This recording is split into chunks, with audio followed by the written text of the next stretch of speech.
Hi everyone, Agnes here. Now today I wanted to talk a little bit more deeply about my specific person journey, how I went from living in Sydney, Australia to being in London, England with my specific person and the things I learnt along the way. Now we've been together 13 years.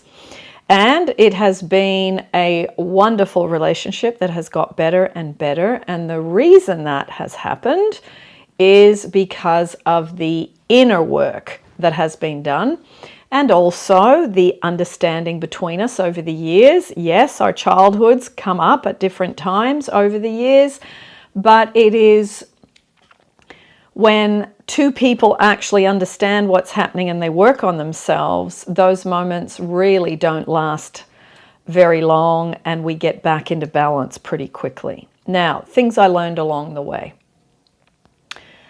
Stop chasing, stop trying to get them to be different. Stop trying to use all these manifesting techniques to force, because there are so many wonderful manifesting techniques, there are so many wonderful practices, but the ones that you see that are manifest your SP in 7 days and make them conform and make them beg and get them to do this, honestly, if you really love a specific person, you would not be putting those types of things in your head, okay? Because that's coming from control, it's coming from manipulation, and it's not coming from loving them at all. It's coming from I want them to love me, which is quite selfish and self-centered. So it was giving up all those types of things, and it was really earnestly working on the abandonment from childhood, number one. And I will put the abandonment meditation that I used, I've recorded it so that you can use it yourselves. Also, getting to the point and understanding no one owes me anything, including and especially him. It was getting my energetic foot off the back of his neck, that he should be doing this, should be doing that, getting my hands off my hips, learning and remembering humility, and getting away from all this type of entitlement that seems to be around a lot, especially since COVID. And it's really about, when I look back, the journey of relaxing, letting go, being more playful, being more, in any interaction, like as in when we're together and then we separate for a little period of time, because of life, work, whatever, it's had a great time with you. Can't wait for us to get together again. Instead of, oh, is that all the time we've had? It's never enough. Dialogue, stopping all of that, okay?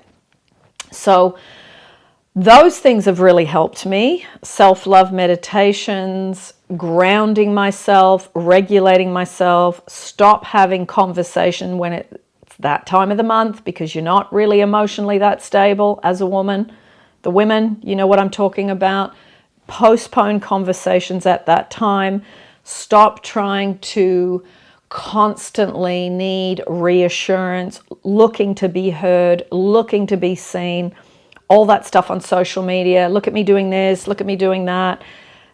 All of that is very low grade and immature, okay? So you stop all that. And as you go on in your journey, you look to be more quiet in the drama of yourself, as in keep it to yourself and bring the best of you towards this person. Stop looking to have conversations. Let's talk about our relationship. I need to talk to you about this. I want you to do this. Why didn't you do that? And then the other person feels like no matter what I do, it's never good enough. So I've arrested all those behaviors over the years.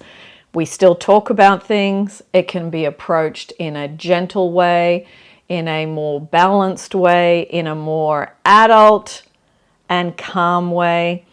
And we don't agree on everything all the time, but we do have the same values, looking after ourselves, connecting with the people that we love, making time for other people, not just for each other.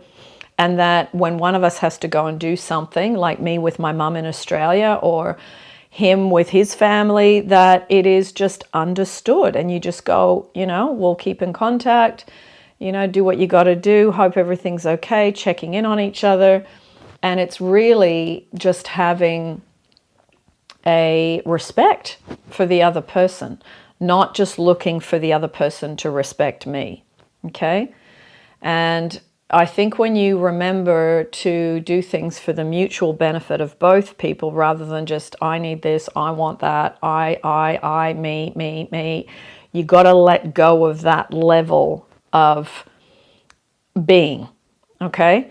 And that happens over time as you work on your self-love, as you work on your letting go of your stuff from the inner child, and anytime something hits you, triggers you, that you work on it yourself. You don't need to take that stuff constantly to the other person. Now, I'm not saying also don't have good boundaries, because if someone does something not very nice, then it's good to say, hey, you know what? If you want to do that, that's cool, but you're not going to be doing that around me. And you just shoot from the hip, short and sweet. So I think when I look at my relationship today, it's very loving. It's very supportive. We communicate every day.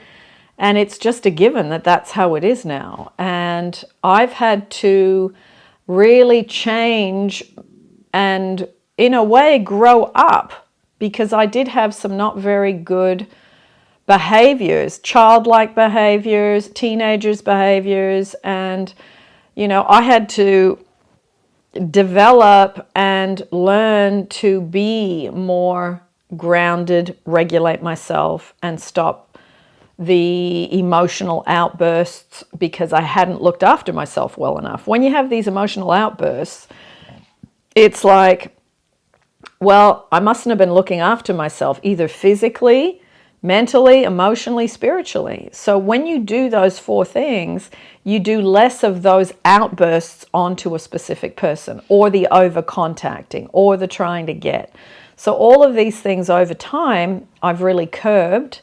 I've become more calm. I've become more centered. I've become more balanced. I've become more being aware of what he needs, what he wants, and he doesn't really require that much. So, but even someone who doesn't require that much, it's not taking that for granted, you know, because it's so easy when someone's a giver and an overgiver to take and to not give and to not think about them. So these are all the lessons I've learned over time. I think this relationship just gets better and better, because I have the belief this relationship gets better and better, and I don't have the belief relationships are hard or my romantic relationship is hard. Let go of that. I often do things in my mind, say 10 to 15 things a day that I really appreciate about him. Just while I'm in the shower, it's gratitude for him. That's a really simple practice. Takes 5 minutes while you're in the shower and no one's talking to you, so you're not going to get interrupted. So all of these things, little by little, habit by habit, one drop in a bucket at a time, eventually fills the bucket. Okay, so that's the insights looking back. And I will put down below, I've got a playlist, My Personal Romantic Relationship Journey, so you can hear how it was before, because it wasn't always like this, and you can see the progression.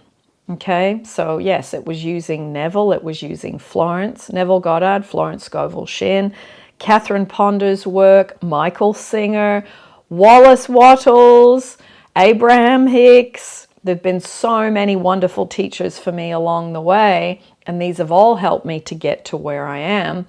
So I will put those playlists down below for you too, and using Ho'oponopono to dissolve the part of me that was creating that problem with us. So that's been really helpful too. Okay, I've also got a specific person toolkit where I've put in lots of information of the things that I used myself. And for those of you that don't know, there is a playlist of specific person success stories, and there is 98 of those now. We're 2 off having 100, and there is also a specific person free course for you. It was a paid course. I've released it for you to have it for free. So the link will be down below for that as well. and up here next to my head at the end of the video. Lots of love, and I will see you as always in the next YouTube.